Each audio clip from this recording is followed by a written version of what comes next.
Democratic Senator Mark Warner of Virginia was one of 21 senators to negotiate the bipartisan infrastructure framework that was announced today. Senator Warner was also at the White House meeting today with the president, and the senator joins me now. It's so good to see you again. Thank you, Judy. It is not often, Senator Warner, that we see Republicans and Democrats agreeing on anything. How significant was this announcement? Well, I think it was very significant. I think it showed, again, that Joe Biden knows how Congress works. His White House team was involved with the 10 of us who were really engaged on a daily basis for the last couple of weeks. And, both sides had to give up certain things they wanted. But the product we have, $576 billion of new federal spending on infrastructure, is a record investment. And we're not just talking about roads and bridges, we're talking about broadband, we're talking about resiliency for coastal communities from rising sea level. We're talking about making our grid a lot smarter. We're even including investments for electric vehicle charging stations, electric buses, and frankly, the whole bus industry is going to go electric. Are they going to be made? Think about all the school buses. Are they going to be made in China? Or are they going to be made here?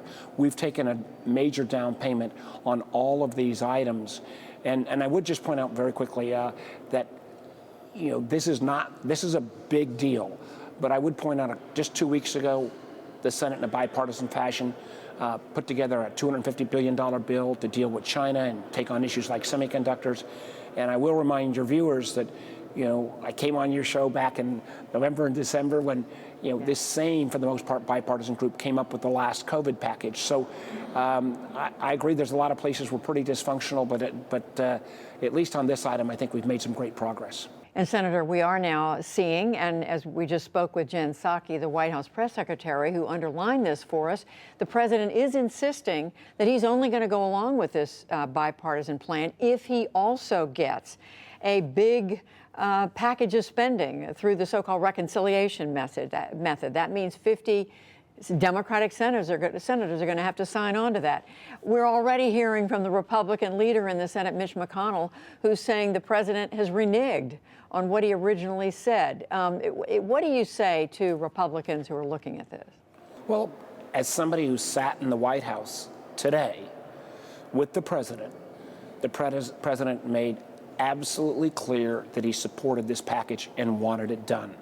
He also made very clear to all of us, and I'm on the Budget Committee, so I'll be in the middle of this one as well, that there were a whole lot of things that the president wanted on issues like child care, on human capital investment, on cleaner energy tax credits, that he didn't get in this legislation and that he was still going to fight for those. So there was no mystery that there was going to be another issue to be dealt with, and that there are certain things like the fact that American businesses now pay the lowest percentage of corporate taxes of any of the 35 industrial nations. I was a business guy for a long time before I went into politics, but being the bottom of the barrel in terms of some businesses paying their fair share, that's not right.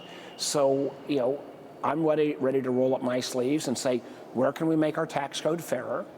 And what are some of the other items that didn't get included in the infrastructure package that will come back in reconciliation? I think it was just a acknowledgement of reality. I would love to have, some of my Republican friends, deal with the reconciliation issues as well. But we went into this infrastructure conversation where they had already said, we're not going to touch taxes in any way. It's a little hard to talk about new spending when you don't touch taxes. Two quick questions, but Sure. important ones. One is, do you believe there will be 50 senators to support this spending package that the president says he has to have, or this doesn't go forward? I think there will be 50 senators that will support a plan to raise some additional revenues and take on parts of the president's agenda. I don't think there may be 50 senators that will agree to some of the numbers that are being thrown around by some of my more progressive colleagues. But I think they understand that, that's part of this next negotiating process. And in terms of Republicans, are they going to stick with this agreement once they see that it has to be accompanied by this big spending measure that's passed only with Democratic votes? Well, Judy, I've been at this for weeks on end. It's been a lot of hours.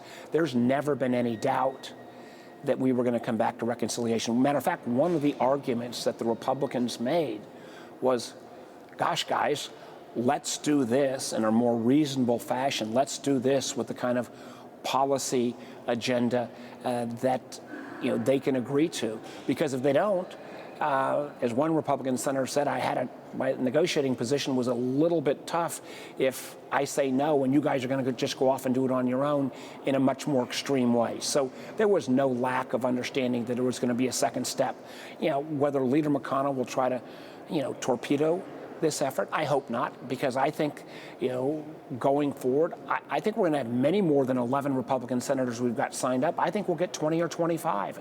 I think that's important for the American public, but I also think it's important, and President Biden made this point today, and Senator Collins and I also reaffirmed it, that the rest of the world, our adversaries, like Putin in Russia and President Xi in China, are arguing to the rest of the world that, American democracy just doesn't work that well anymore.